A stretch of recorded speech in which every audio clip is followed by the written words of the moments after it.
रामायण क्या है? एक रात की बात है। माता कौशल्या जी को सोते में अपने महल की छत पर किसी के चलने की आहट सुनाई दी। नींद खुल गई। पूछा कौन है? मालूम पड़ा श्रुतकीर्ति जी, सबसे छोटी बहू, शत्रुघ्न जी की पत्नी। माता कौशल्या जी ने उन्हें नीचे बुलाया। श्रुतकीर्ति जी आईं, चरणों में प्रणाम कर खड़ी रह गईं। माता कौशल्या जी ने पूछा, श्रुति, इतनी रात को अकेली छत पर क्या कर रही हो बेटी? क्या नींद नहीं आ रही? शत्रुघ्न कहाँ है? श्रुति कीर्ति की आंखें भर आईं, मां की छाती से चिपटी, गोद में सिमट गईं। बोली, मां, उन्हें तो देखे हुए 13 वर्ष हो गए। उफ! कौशल्या जी का हृदय कांप कर झटपटा गया। तुरंत आवाज लगाई। सेवक दौड़े आए। आधी रात ही पालकी तैयार हुई। आज शत्रुघ्न जी की खोज होगी। मां चली। आपको मालूम है शत्रुघ्न जी कहाँ मिले? अयोध्या जी के जिस दरवाजे के बाहर भरत जी नंदीग्राम में तपस्वी होकर रहते हैं, उसी दरवाजे के भीतर एक पत्थर की शिला है। उसी शिला पर अपनी बाह का तकिया बनाकर लेटे मिले। मां सिराहने बैठ गईं, बालों में हाथ फिराया तो शत्रुघ्न जी ने आंखें खोली। मां! उठे, चरणों में गिरे। मां, आपने क्यों कष्ट किया? मुझे बुलवा लिया होता। मां ने कहा, शत्रुघ्न यहां क्यों? शत्रुघ्न जी की रुलाई फूट पड़ी। बोले, मां, भैया राम जी पिताजी की आज्ञा से वन चले गए। भैया लक्ष्मण जी उनके पीछे चले गए। भैया भरत जी भी नंदीग्राम में हैं। क्या ये महल, ये रथ, ये राजसी वस्त्र विधाता ने मेरे ही लिए बनाए हैं? माता कौशल्या जी निरुत्तर रह गईं। देखो क्या है ये राम कथा। ये भोग की नहीं, त्याग की कथा है। यहां त्याग की ही प्रतियोगिता चल रही है और सभी प्रथम हैं। कोई पीछे नहीं रहा। चारों भाइयों का प्रेम और त्याग एक दूसरे के प्रति अद्भुत, अभिनव और अलौकिक हैं। रामायण जीवन जीने की सबसे उत्तम शिक्षा देती है। भगवान राम को 14 वर्ष का वनवास हुआ तो उनकी पत्नी सीता मैया ने भी सहर्ष वनवास स्वीकार कर लिया।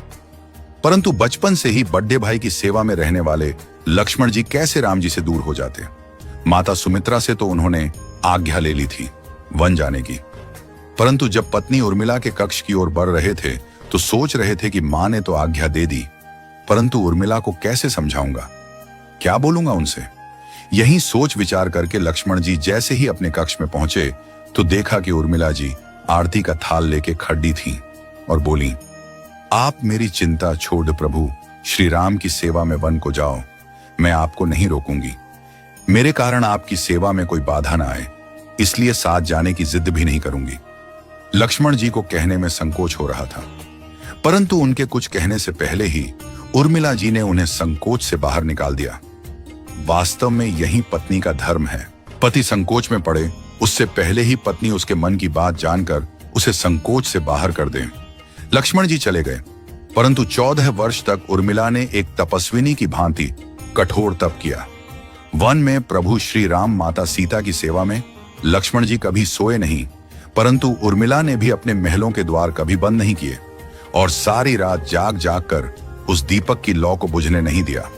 मेघनाथ से युद्ध करते हुए जब लक्ष्मण जी को शक्ति लग जाती है और हनुमान जी उनके लिए संजीवनी का पर्वत लेके लौट रहे होते हैं, तो बीच में जब हनुमान जी अयोध्या के ऊपर से गुजर रहे थे तो भरत जी उन्हें राक्षस समझकर बाण मारते हैं और हनुमान जी गिर जाते हैं। तब हनुमान जी सारा वृत्तांत सुनाते हैं कि सीता जी को रावण हर ले गया, लक्ष्मण जी युद्ध में मूर्छित हो गए हैं।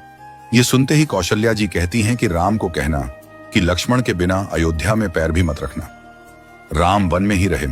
माता सुमित्रा कहती हैं कि राम से कहना कि कोई बात नहीं, अभी शत्रुघ्न है, मैं उसे भेज दूंगी। मेरे दोनों पुत्र राम सेवा के लिए ही तो जन्मे हैं। माताओं का प्रेम देखकर हनुमान जी की आंखों से अश्रुधारा बह रही थी, परंतु जब उन्होंने उर्मिला जी को देखा तो सोचने लगे कि यह क्यों एकदम शांत और प्रसन्न खड़ी है। क्या इन्हें अपनी पति के प्राणों की कोई चिंता नहीं? हनुमान जी पूछते हैं, देवी, आपकी प्रसन्नता का कारण क्या है? आपके पति के प्राण संकट में हैं। सूर्य उदित होते ही सूर्य कुल का दीपक बुझ जाएगा। उर्मिला जी का उत्तर सुनकर तीनों लोकों का कोई भी प्राणी उनकी वंदना किए बिना नहीं रह पाएगा। उर्मिला बोली, मेरा दीपक संकट में नहीं है, वो बुझ ही नहीं सकता। रही सूर्योदय की बात, तो आप चाहें तो कुछ दिन अयोध्या में विश्राम कर लीजिए, क्योंकि आपके वहां पहुंचे बिना सूर्य उदित हो ही नहीं सकता। आपने कहा कि प्रभु श्री राम मेरे पति को अपनी गोद में लेकर बैठे हैं। जो योगेश्वर प्रभु श्री राम की गोदी में लेटा हो, काल उसे छू भी नहीं सकता। यह तो वो दोनों लीला कर रहे हैं। मेरे पति जब से वन गए हैं तब से सोए नहीं हैं। उन्होंने न सोने का प्रण लिया था, इसलिए वे थोड़ी देर विश्राम कर रहे हैं, और जब भगवान की गोद मिल गई तो थोड़ा विश्राम ज्यादा हो गया। वे उठ जाएंगे। और शक्ति मेरे पति को लगी ही नहीं, शक्ति तो प्रभु श्री राम जी को लगी है। मेरे पति की हर श्वास में राम है, हर धड़कन में राम, उनके रोम रोम में राम है, उनके खून की बूंद बूंद में राम है। और जब उनके शरीर और आत्मा में ही सिर्फ राम है तो शक्ति राम जी को ही लगी, दर्द राम जी को ही हो रहा। इसलिए हनुमान जी आप निश्चिंत होके जाए, सूर्य उदित नहीं होगा। राम राज्य की नींव जनक जी की बेटियां ही थीं, कभी सीता तो कभी उर्मिला। भगवान राम ने तो केवल राम राज्य का कलश स्थापित किया, परंतु वास्तव में राम राज्य इन सब के प्रेम, त्याग, समर्पण और बलिदान से ही आया। जिस मनुष्य में प्रेम, त्याग, समर्पण की भावना हो, उस मनुष्य में राम ही बसता है। कभी समय मिले तो अपने वेद, पुराण, गीता, रामायण को पढ़ने और समझने का प्रयास कीजिएगा। जीवन को एक अलग नजरिए से देखने और जीने का सुर मिलेगा। लक्ष्मण सा भाई हो, कौशल्या माई हो, स्वामी तुम जैसा मेरा रघुराय हो, नगरी हो अयोध्या सी, रघुकुल सा घराना हो, चरण हो राघव के जहां मेरा ठिकाना हो त्याग भरत जैसा, सीता सी नारी हो, लवकुश के जैसी संतान हमारी हो, श्रद्धा हो श्रवण जैसी, सबरी सी भक्ति हो, हनुमत के जैसी निष्ठा और शक्ति हो। ये रामायण है, पुण्य कथा श्री राम की।